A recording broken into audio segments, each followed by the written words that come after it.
Today we'll be creating our very first graphical user interface in Python, also known as a GUI for short. We're going to be using the Tkinter GUI, which is a module that is included with Python. Our first step in order to use Tkinter is to import this module so that we can begin using it. Our first line of code will be from Tkinter import asterisk. And in order to instantiate this window, we're going to follow this window name with equals tk. Make sure you get the capitalization right. This is a uppercase T and a set of parentheses to serve as the constructor.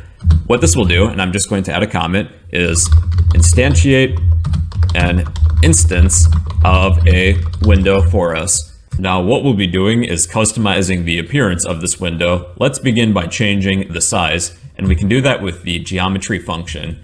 So we're going to first begin by typing the name of our window, which is window. Follow this by using the geometry function, and we pass in a width and a height, but make sure this is within quotes, and set this to whatever width and height that you want. So if I want 420 by 420, that would be 420 x 420. And the size of our window is now the size that we set with the geometry function. We can change the icon of our window bar at the top. I would like to replace this feather icon with an image of my choosing. So what I'm going to do is copy this, and then go to my project folder, and then paste it.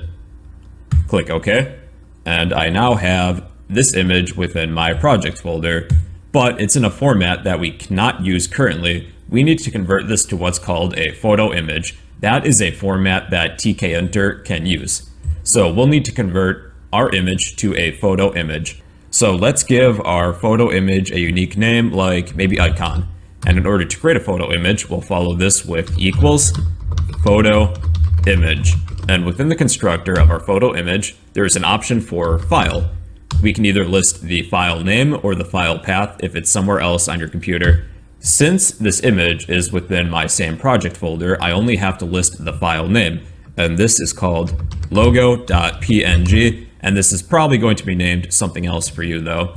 So we now have this photo image called icon that we can use. And I need to set the icon of my window to this icon. Type in the name of the window, which is window, dot, and we're going to use the icon photo function.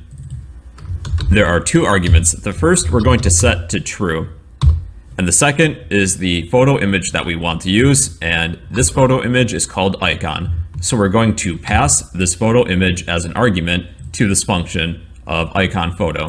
And now when we compile and run this, the image that we wanted to use is now set for the top left icon of this window bar. However, it loses a lot of the quality since the dimensions are so small, but you can still tell that it's my logo though.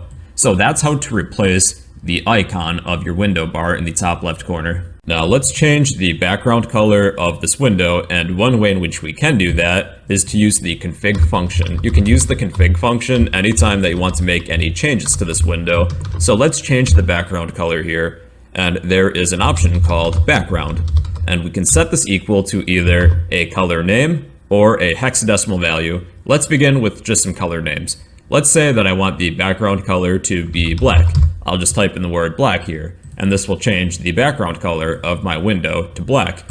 Alternatively, you can set a hex value as the color. So if you were to look up or Google hex color picker, you can select whatever color you want. Let's say that I want a sky blue color like this. Well, this is the hex value. I'm going to copy this value and then paste it within the option for my background. Make sure you have this hashtag as well, because that represents that this is a hex value.